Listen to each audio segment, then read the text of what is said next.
Hello everyone, today is our video about World War II. So World War II is a conflict that ultimately decided borders and how history is played out and really how war is done today. So the Treaty of Versailles is the end of World War I, and it's pretty much the start of the build-up to the start of World War II. So this is where Britain and France said that Germany did something, they were in the wrong and started World War I and limited them because of it. The next big event was the beginning of the Holocaust. And this is when Adolf Hitler became Chancellor of Germany. He starts genocide against the people that were Jewish and also people that were disabled. He systematic killing of ended up being millions of people. So then Germany invaded Austria and Czechoslovakia in 1938 and 1939 respectively. Now this went against the Treaty of Versailles because they, one, had too much military power and two, could not invade that. And what went along with this is they remilitarized the Rhineland, which is like a piece of land between Germany and France that they weren't supposed to have a military in, so that they ultimately couldn't attack France. So then the start of World War II comes with Germany invading Poland. So this is very important because this is the tipping point where Britain and France are like, we need to have another war over this. So after Germany invades Poland, Britain and France declare war on Germany. And so what's interesting is at first the Soviet Union starts invading Poland with Germany. So they quickly take over Poland. And what's important here is only a year later, Germany makes a pact with Italy and Japan as the Axis powers.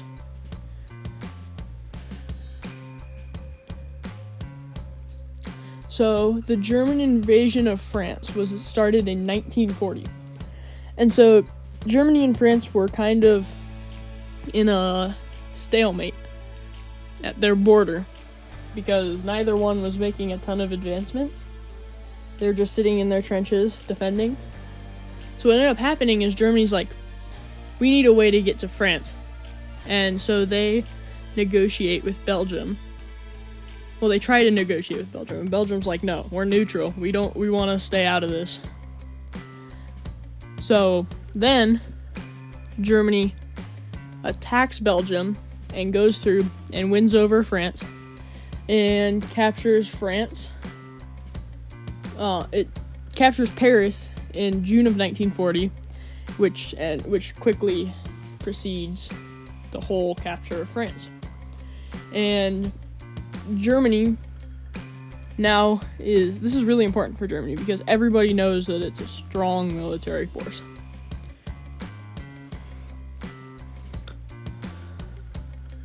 So then one huge battle in World War II was the Battle of Britain. Now, the Battle of Britain was where Germany conducted an airstrike on Britain, dropping tons of bombs.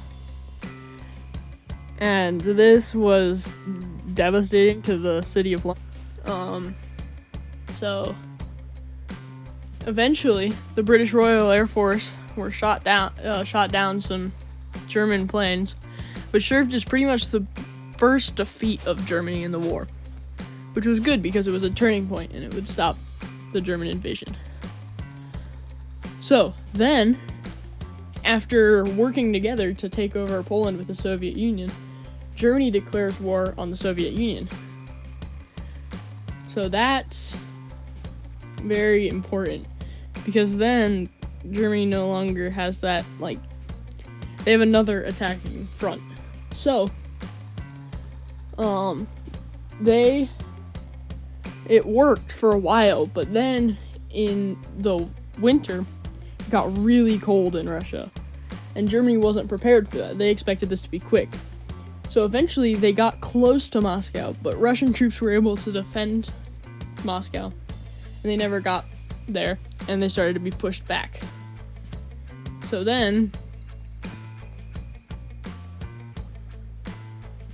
the attack on Pearl Harbor was pretty important because it was the reason that America came into the war. So Japan came over to a Hawaiian naval base and bombed them. So America's not happy with it. They joined the war, declared war on Japan and Germany. So that's not very good for Japan, for the Axis powers, but it's good for the Allies, who now have a major military that's helping them out. So this is the Battle of Stalingrad. So this is when part of the German army surrendered, and it ended the Eastern expansion. So it stopped them from going into the Soviet Union. So then here's one other major turning point in the war, and this is the Allied landing of Normandy, often known as D-Day. D-Day is really important because it frees up France by the end. There's a ton of casualties, but eventually this pretty much caused the pushback of the German forces back into Germany. And it was originally actually planned for June 5th, but it was delayed to the famous June 6th because of weather. So paratroopers couldn't skydive. So then, Battle of Berlin. This is pretty much the last part of Germany. Last battle with Germany. So Soviets forces and Allied forces come in and surround Berlin, and right here Hitler realizes that he's going to be captured, so he ends up taking his own life.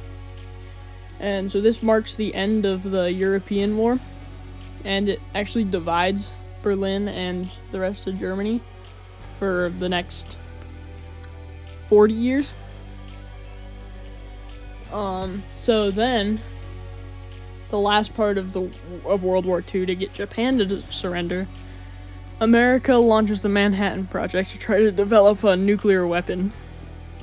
And eventually, they do develop it and drop a uranium bomb on Hiroshima and a Neptunium bomb, or plutonium, I think it was plutonium, a plutonium bomb on Nagasaki. So these were just devastating, and Japan eventually did end up surrendering. So, if you'd like this video, thank you for watching. It's a short documentary, so there were a lot of things missed out, and it might not have been 100% accurate. If you enjoyed, please subscribe. Anything that you'd like to point out, or anything you'd like to see in the future, comment, and thank you for watching.